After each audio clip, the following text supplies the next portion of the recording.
Welcome to the Lawyer Life podcast, where the personal, professional, and political intersect. Each week, we discuss a topic to help ourselves and other lawyers navigate our days with a little less stress and ideally a lot more fulfillment. Today's episode is a new installment of our book club. We're talking about Daniel H. Pink's book, A Whole New Mind: Why Right-Brainers Will Rule the Future. I'm Mike Anderson. And I'm Darlene Tonelli. Hi, Darlene. Hello. How are you? I am well. How are you? I'm good. I'm excited for book club, the return of book club. And not only return of book club generally, but return of the book club sting. Book club. Yep. Collecting my royalties. Yes, we can register you for that. Yeah, that could be thank something you. we do. And when we did that, that was the height of our podcasting high production value. And now I think we've improved since that. Although I love it. It is, I think we should keep it forever. But we had not done any experiments. It's part of our DNA. Exactly.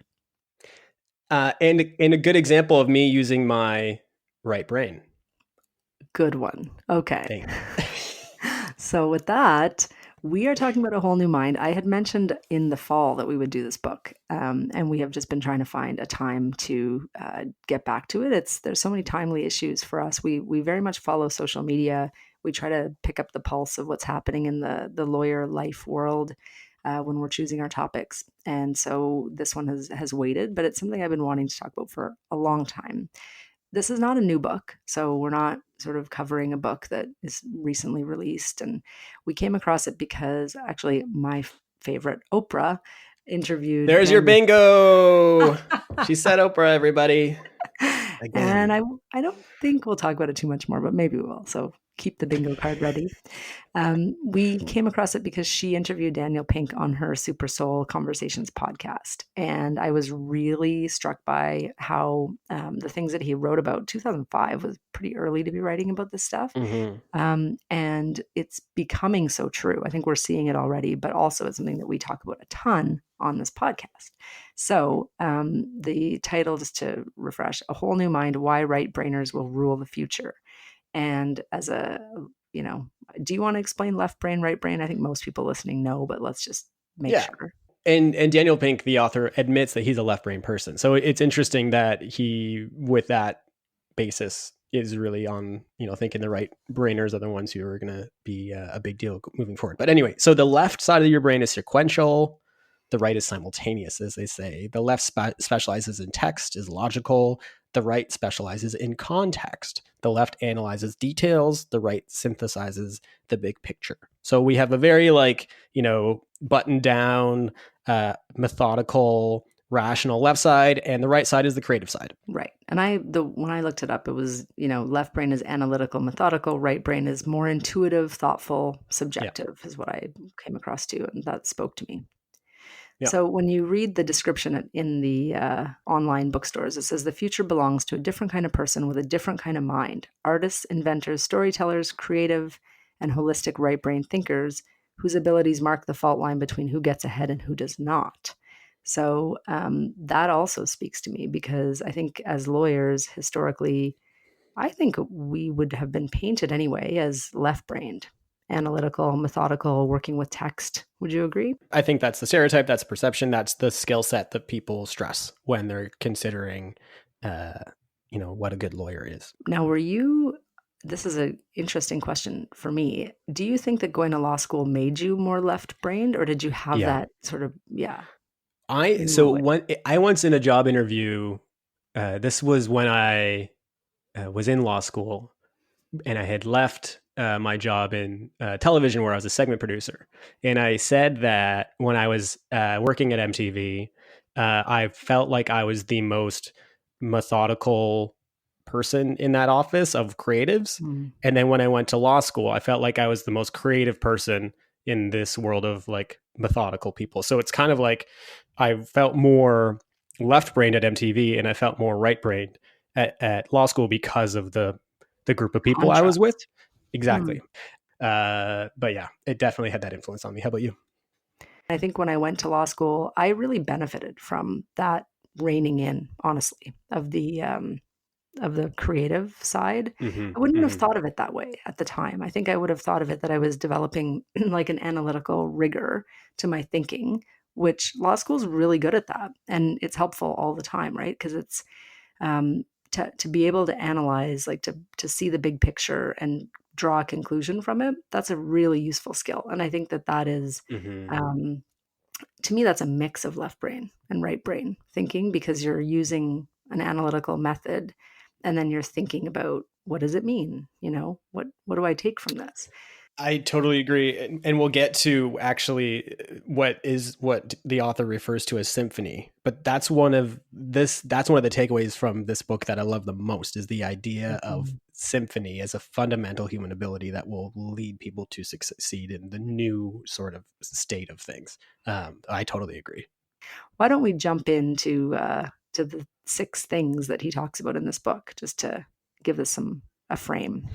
Yeah, and to really frame up why Pink thinks these 6 things are important is because we're in a context now where he's basically saying because there's abundance in the world and more than ever people are living well and have a high standard of living, but still satisfaction and really fulfillment is lacking. So what he's basically positing is people who in the business world and other spaces can provide people fulfillment will be winning, and that's what right brain people are able to do, especially in the context of a lot of work being outsourced and automated. The one thing that people have over machines or over people doing work overseas is that they understand present context and how to dial in to somebody's satisfaction, fulfillment, and happiness. How can you design a product or design a service that's going to really fulfill and make somebody happy?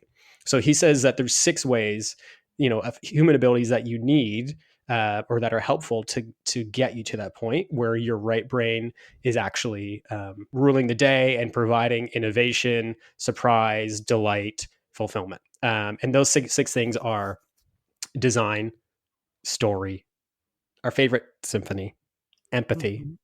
play, and meaning. So I think we could break those down and chat through each of them. Does that sound good? Sounds good. So design, and I really love this one.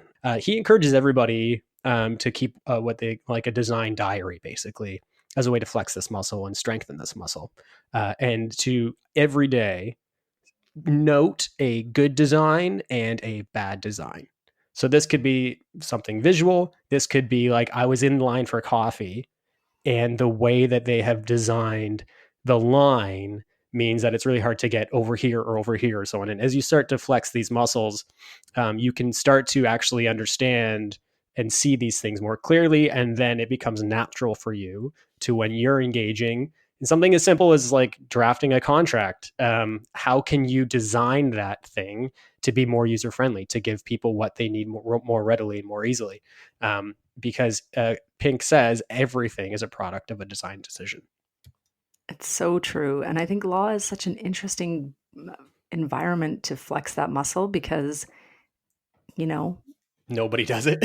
well, some do. There's an excellent podcast. I would shout out to the Lawyerist podcast, actually, which just interviewed Kat Moon, who is a friend of mine Mm-hmm. and someone I work with on design thinking ideas. And just follow her on Twitter or see her. She's the director of innovation design at Vanderbilt, and she just has such great ideas about how to approach and what the mindset is. And I was listening to her interview, and she was just talking about enjoying the aesthetic of life. And one of the Yes. problems when you walk into an office, like I think many lawyers right now listening would have PTSD a little bit thinking about this, but you know, many of us in our first jobs walked into these offices of paper, like the worst kind of paper of just 4-point font, doesn't make sense, isn't clear what the roadmap of the document is, um, just poorly designed.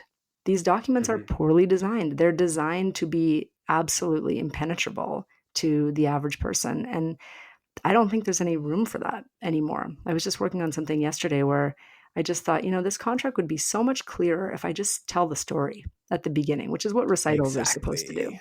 do. That's in theory what recitals are, but it's kind of buried in like whereas and now theretofore. And but I just kind of wrote a little story and said, this is how this contract works. This is how the documents flow together. And I drafted it somewhat legally. But I think it's going to reduce negotiating time on that contract a fair bit, because half the negotiation discussion on that particular client's contract is often, tell me what this document is. We can Yeah. always be improving. So that's design mindset. And I think we have not been encouraged to do it, because we've been encouraged to kind of take the template and crank it out as is. And often my favorite discussion is like, well, why is this clause in here? Mm-hmm. And no one can answer, even though it's like a business specific point. That means it's been in there a long time, just being sent out. So anyway, design thinking kind of takes a crack at that stuff. The interesting thing that I find too when working with business partners and clients is that, oftentimes I don't think I appreciated going into being a lawyer that we design systems and processes like that Mhm. in so many ways, Absolutely. and get used to doing that. Like that is something, and so often we're the ones in the meetings that say, well, it's going to go this way, this way, this way, and this way. So it's really important that we're good at design, because oftentimes the process that we suggest or put forward on paper winds up being real life for the people that are delivering. And so this would be such a useful, practice for everybody in the profession. See good design, see bad design, and start to appreciate how that can affect visually and also like literally how people are moving through their businesses, their products, their services, or their life. Yeah. And to me, I just think of the cost. Like there is a cost to, for example, if it's really hard to pay for something, I know I've talked about that on the podcast before, but why would it be hard to pay for a product that I sell, right? Like that's hard.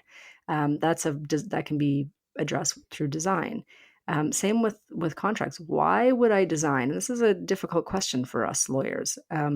We don't want to design a contract that is really hard for the other side and that we have to walk through using human hours to explain what it says, right? We want to have a document that brings parties to a meeting of the minds and covers our risk and sets out what we're doing and, Mm-hmm. gets the business deal down on paper. And that, I've said this before on the podcast, but to me, sometimes getting a big book of a document that isn't even relevant for most of it to the situation at hand is in some ways riskier, because people just kind of glaze over. They don't even understand what's in there.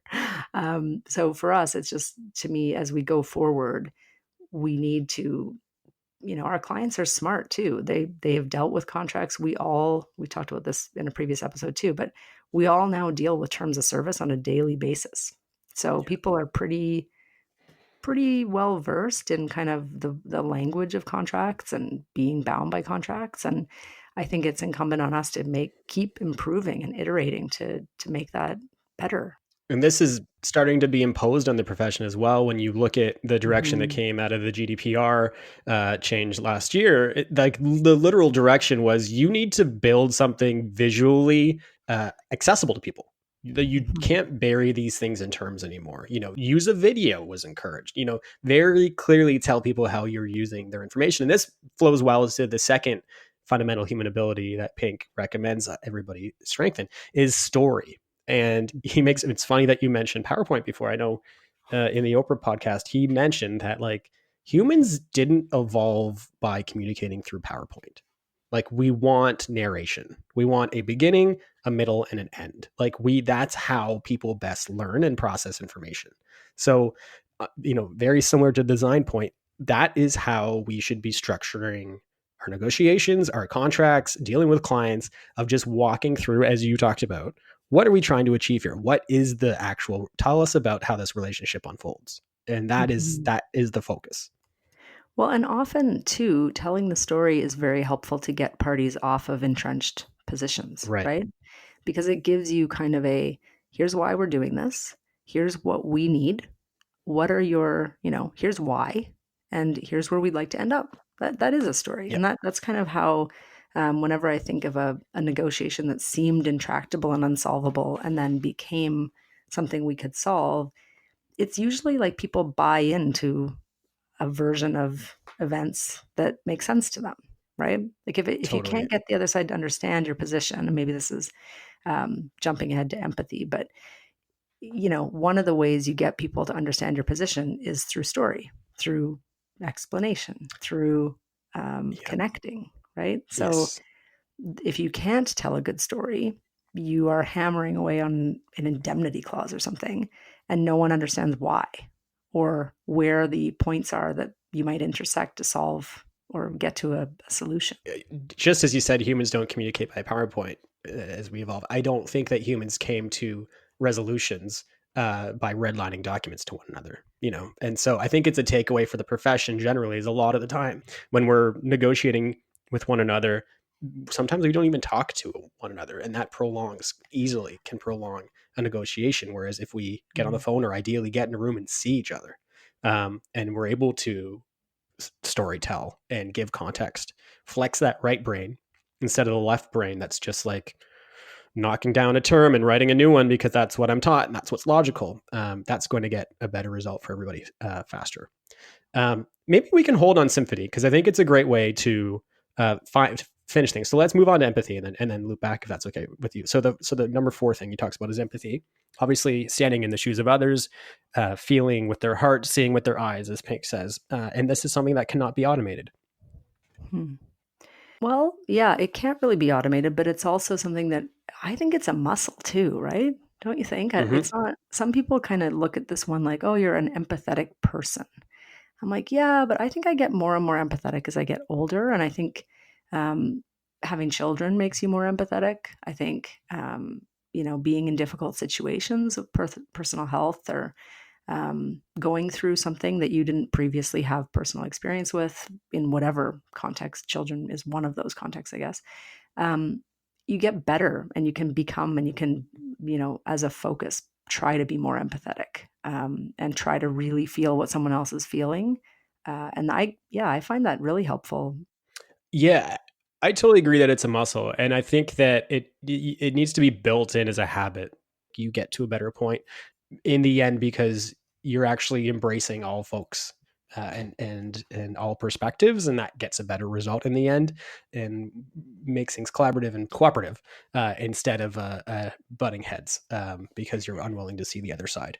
Well, and can I just sort of give a shout out to both sides of a previously unempathetic situation, and just say that it's important to get to empathy that people do share their experience honestly and authentically, right? And I think there's a woman who we've talked about before on the podcast, but her name's Breanna Needham, and she is spearheading an initiative here in Ontario where at one of the main courthouses in our province, there is a humongous dressing room for men, and there's a tiny kind of locker for the women counsel to put their robes on to argue in court.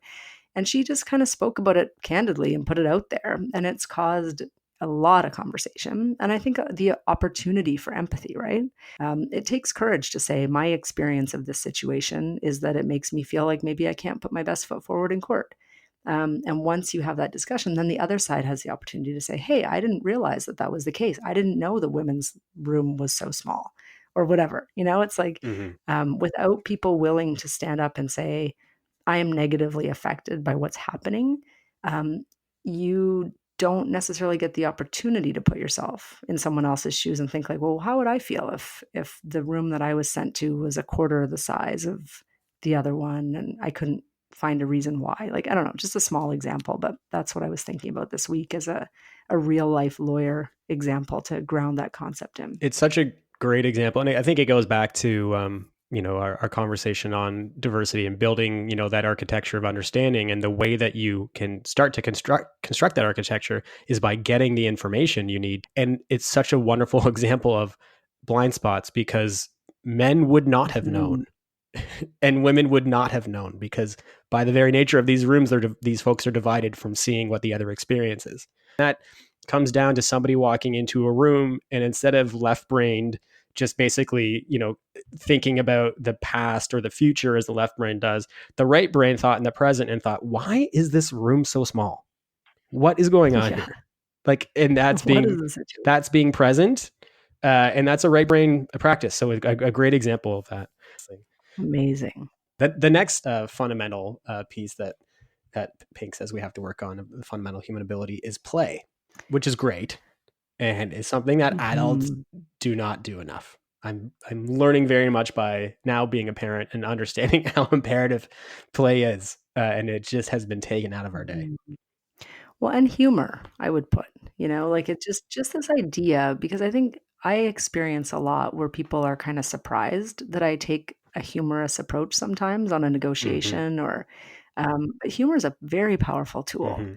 And not taking ourselves too seriously is a very powerful tool. Just to say, we got to negotiate this contract, got to get this done. This could be so awful, or we can advance the ball.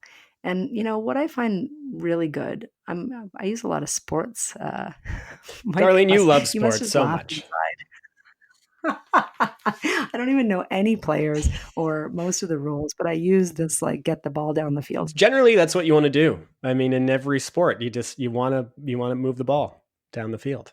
You want to move the ball and cooperate with your people that are can help you do that. So I'm very big on kind of how to work as a team, and I find that in like this concept of play, if you can make a discussion or a settlement or anything enjoyable, I mean, sometimes you've got a relationship for life, and also you have a relationship that will help you if a problem comes up in that contract. Yeah. Right. Like if you have a really awful negotiation and then you have a situation come up, you're probably going to have a very awful, maybe litigious settlement about it.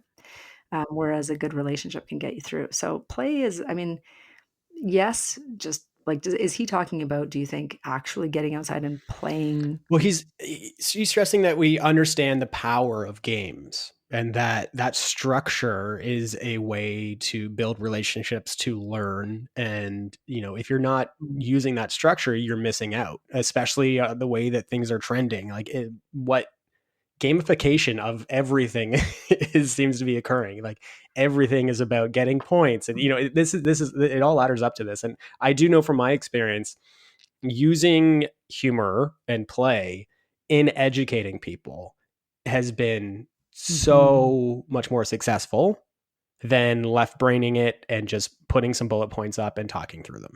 And I've done presentations to client staff about a legal issue, and I can tell you that I still get positive feedback, because I was humorous and used play during that presentation. It actually got into their brains and they were engaged.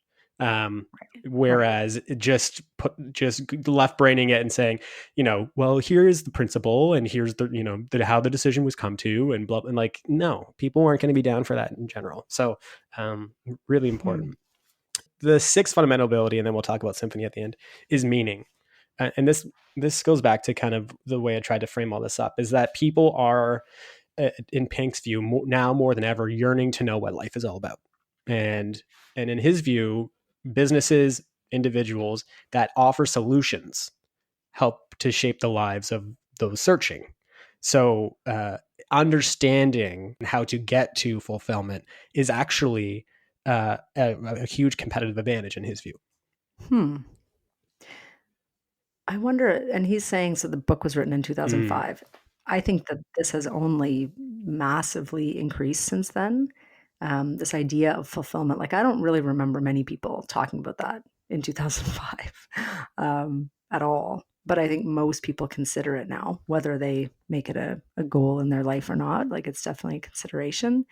But yeah, don't you find too that just knowing the meaning and understanding where we're trying to go and why is just helpful when doing your work? Yeah. Right? Like I think there used to be a culture of like the people on the ground didn't even know why why the CEOs were doing what they were doing. And now in the whole tech startup world, certainly there's a big culture of like ask me anything and sit downs and stand ups and trying to make it so that your clients or so your employees rather are very well versed in the why of what they're doing. That's pretty new, I think. Simon Sinek or whatever, the huge champion of understanding your why. But I think what that is about is because products and services that are successful now tap into something more. It's not about making a phone anymore, right? Like 50 years ago, it was like, Right. we make telephones, they sit in homes and they work, period. Now it's like you create a device that will help somebody, build relationships, get through their life more efficiently, like actually service the individual in a way that's so unique to them. And will bring, I think that the goal in many instances is bring greater meaning to their life. Help them reach their goals. It's not just about hardware. Right. And so that's kind of what Pink is getting at, is like, who are the people that can actually build that type of product? He says that the MFA is the new MBA. It's now being an artist. And that's, one of the largest industries of video games. Like, this is storytelling. Like, there's so much that of the way that our economy is moving that it's really about these 6 fundamental human abilities of, like, you need these things to build a product or service that will succeed in the new world we're in. And the last thing is, and we talk about Symphony, and here it is. Symphony is about, the last fundamental human ability. Symphony is about bringing things together. So it's seeing the big picture, connecting the dots.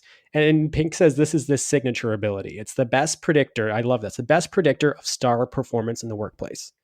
It's seeing how the pieces come together.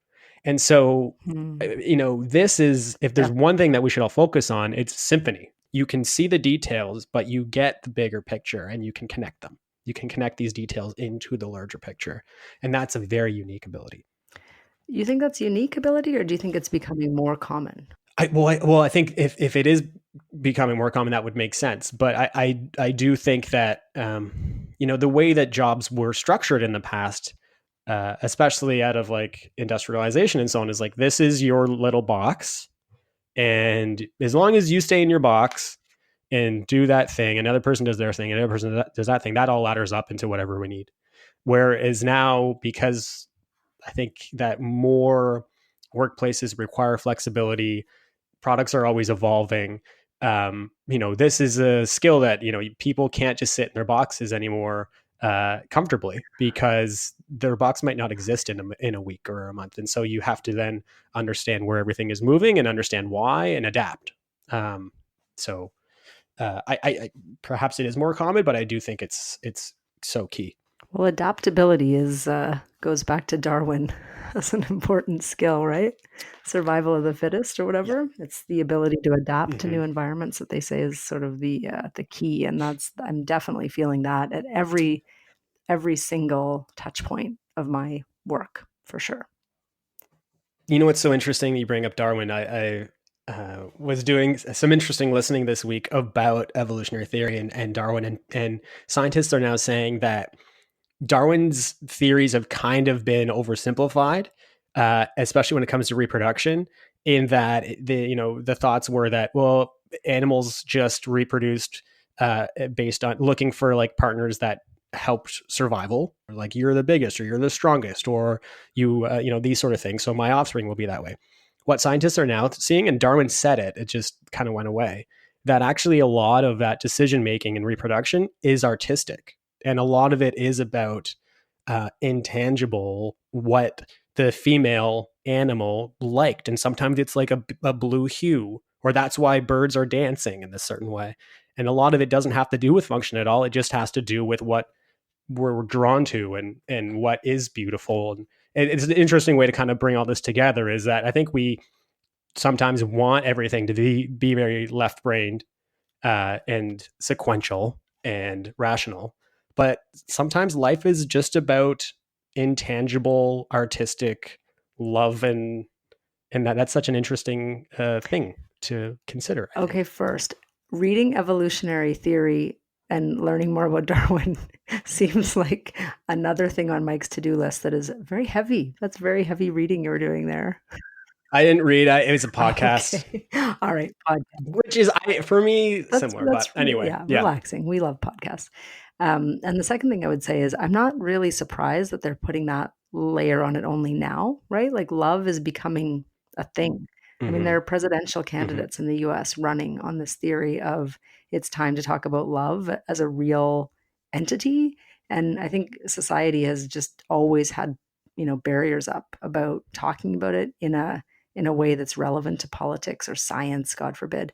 But I don't think that there's anything strange about that. There's nothing more real in life. It's just that we don't have a vocabulary, or as we've talked about before, it's kind of parked in the flaky camp, but I think needlessly so. So anyway, interesting. I would like to know what it's not woo-woo anymore, as Oprah and Daniel Pink said. It's not woo-woo. It's starting to not be a woo-woo thought. I mean, for some it still is, but anyway, I like that you kept Symphony at the end, because I know how you like sort of, it's actually sort of a strange design in his book that it's in the middle, because it's about connecting the dots, putting it all together. So yeah, we got to speak to him about this. We do. Why is that number 3 and not number 6? It should not be number 3. So some lawyers were reading. I want you to connect all the dots, but I'm only going to give you 2 dots of 6 before I tell you to do that. Oh my gosh, this is bad. Daniel Pink might not welcome our lawyerly intrusion. I'm sorry, Daniel. Anyway, excellent book. Sure we highly recommend it as a theory just to think about, and just to, if you don't have time to read it, the podcast is very good, and his interview with Oprah is very good. So Oprah. Bingo dauber. Bingo dabber. Is it a dauber? I don't know. I'm not a bingo player. Isn't it DAUBER? I just daubed my bingo card. You dab it. Anyway, dauber. I'm Googling this when this is over. Okay, my good friend. We'll be back. Let's go to our advertisement, and we'll be back with our goods.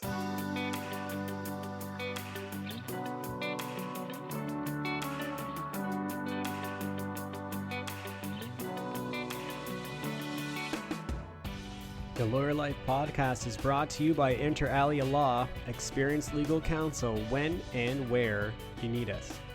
To learn more about Inter Alia, visit the website. That's spelled INTERALIA-law.com. Thank you.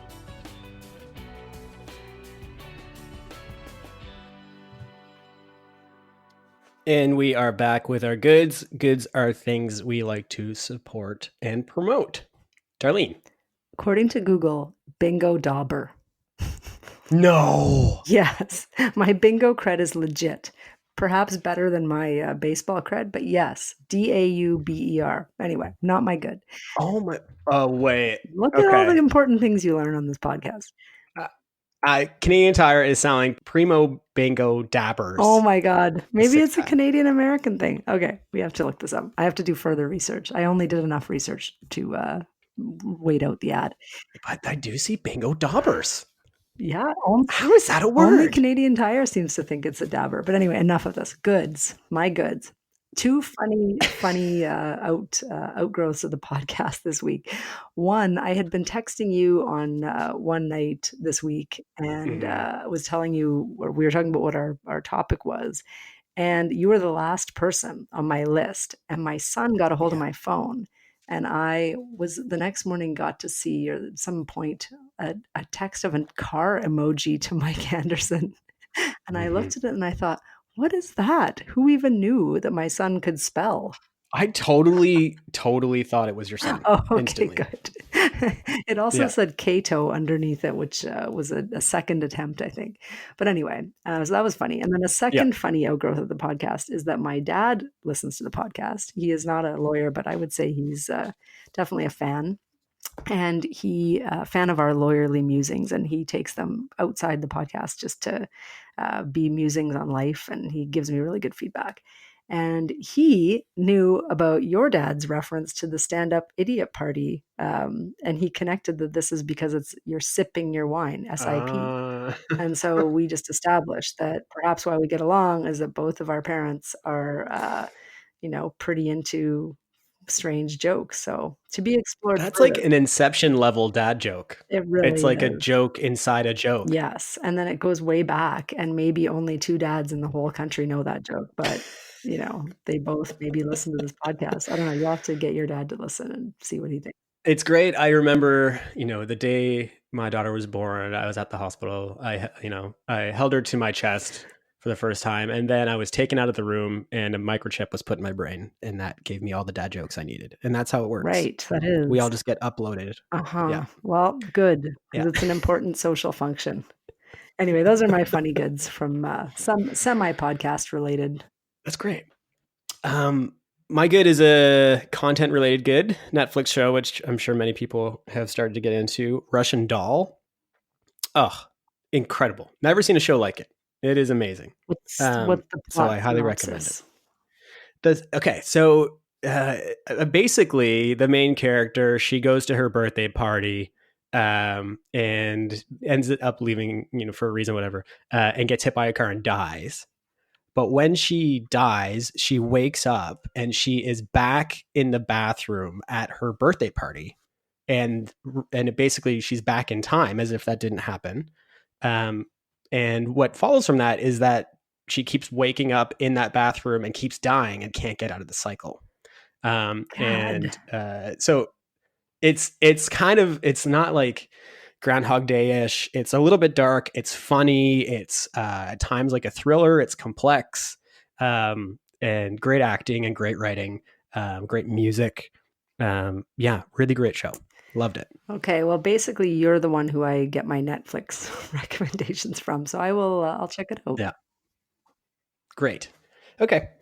Well, that does it for this week. Thank you for Daniel Pink for giving us this book to review and consider now a decade later, or more than 15 years later, almost 14 years later. And he did it.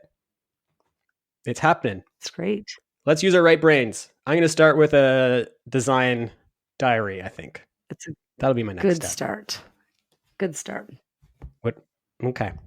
I don't know what I'm going to do. I'm going to think about contracts. I'm first going to write him an email about the 6 versus 3 on the Symphony. Then, yeah, that's a good place to start. I mean, that's what authors want 14 years later, is to get an email about sequential. I think it's just as a summary final point, it's just important to think about the fact that if you're struggling with something that, the methodical nature or the analytical nature, it's very important at this point to tap into what makes you, what is in your right brain and how do you hone those muscles and how do you prepare for the future? I think that's the bigger takeaway, right? It's just like, this is going to be important. He was right. It's increasingly important already. And automation was just like a baby enterprise in 2005. So from my perspective, anyway, and in law, certainly.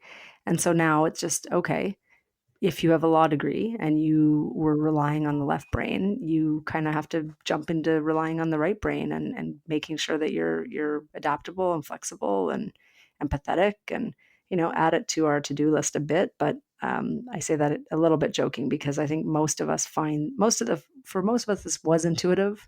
We then trained our left brain, put it off to the side. And now I think we have the freedom to get it back out, focus on it. Let's do it. Let's do that. Okay, well, thank you. Okay. Have a good weekend. You too. Okay, we'll talk soon. Bye. That's it for this week's episode of LLP. Thanks to Inter Alia Law for presenting the podcast and to Nick Fowler for composing and performing our music. See our show notes for his website.